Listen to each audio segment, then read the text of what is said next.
Brought to you by KR Mangalam University.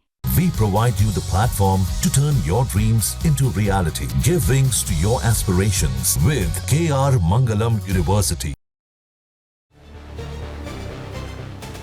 Bharat और Germany के बीच एक बेहद अहम डिफेंस डील हुई है। इस डील को किया है रिलायंस डिफेंस ने, जिसने जर्मनी की डीहल डिफेंस के साथ मिलकर एक अत्याधुनिक हथियार बनाने का समझौता किया है। रिलायंस डिफेंस ने जर्मनी की डीहल डिफेंस के साथ मिलकर भारत में अत्याधुनिक वोल्कानो 155 mm precision guided munition system को बनाने का समझौता किया है। यह समझौता भारत की उस महत्वाकांक्षा को पूरा करने में मदद करेगा जिसमें विदेशी सैन्य आयात पर निर्भरता कम करना और घरेलू रक्षा उत्पाद क्षमताओं को मजबूत करना शामिल है। 10 जून को घोषित इस रणनीतिक सहयोग में रिलायंस डिफेंस मुख्य निर्माता के रूप में काम करेगा, जबकि डीहल डिफेंस कोर टेक्नोलॉजी और गाइडेड सिस्टम प्रदान करेगा। यह अत्याधुनिक आर्टिलरी शेल है जो लंबी दूरी और हाई प्रिसीजन स्ट्राइक्स के लिए डिजाइन किए गए हैं। रत्नागिरी के वटाड इंडस्ट्रियल एरिया में एक ग्रीनफील्ड फैसिलिटी में इसे बनाया जाएगा, जो आगामी धीरूभाई अंबानी डिफेंस सिटी का हिस्सा है। वोल्कानो 155 mm सिस्टम लेजर और जीपीएस गाइडेड नेविगेशन से लैस है, जो टारगेट्स को असाधारण सटीकता के साथ हिट कर सकता है। भारतीय सशस्त्र बलों की ऑपरेशनल क्षमताओं को इससे काफी ज्यादा बढ़ावा मिल जाएगा, खासकर उन लड़ाइयों की स्थिति में जहां प्रिसीजन की जरूरत होती है, ना कि मात्रा की।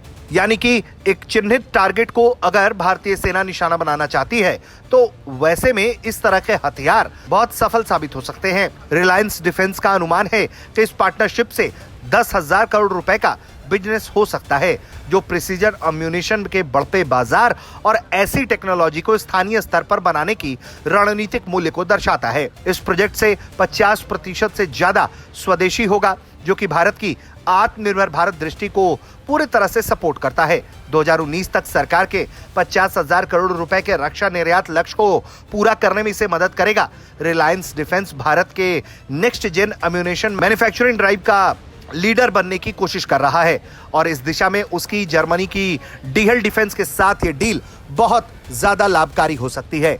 जिस तरह से भारत लगातार आत्मनिर्भर भारत कैंपेन के तहत देश में ही सुरक्षा रक्षा क्षेत्र से जुड़े हुए हथियारों का निर्माण कर रहा है, तकनीक का निर्माण कर रहा है, उससे आने वाले दिनों में भारत को बहुत ज्यादा सफलता मिलने की उम्मीद है। इसके अलावा दुनिया के कई देश भारत के साथ मिलकर काम करना चाह रहे हैं, जिसमें रूस भी एक बड़ा देश है जो लगातार भारत के मेड इन इंडिया कैंपेन और आत्मनिर्भर भारत बनने की दिशा में मदद करने की मंशा रखता है। ये बात रूस के तमाम डिफेंस कंपनियों के अलावा रूसी राष्ट्रपति व्लादिमीर पुतिन के द्वारा भी कई सार्वजनिक मंचों पर कहा जा चुका है। ऐसे में लगातार मिलती इस तरह की सफलता से भारत की एक तरफ जहां रक्षा सुरक्षा नीति मजबूत होगी, वहीं दूसरी तरफ भारत दुनिया में हथियारों का एक ग्लोबल प्लेयर बनकर उभरेगा। ब्यूरो रिपोर्ट, भारत तक।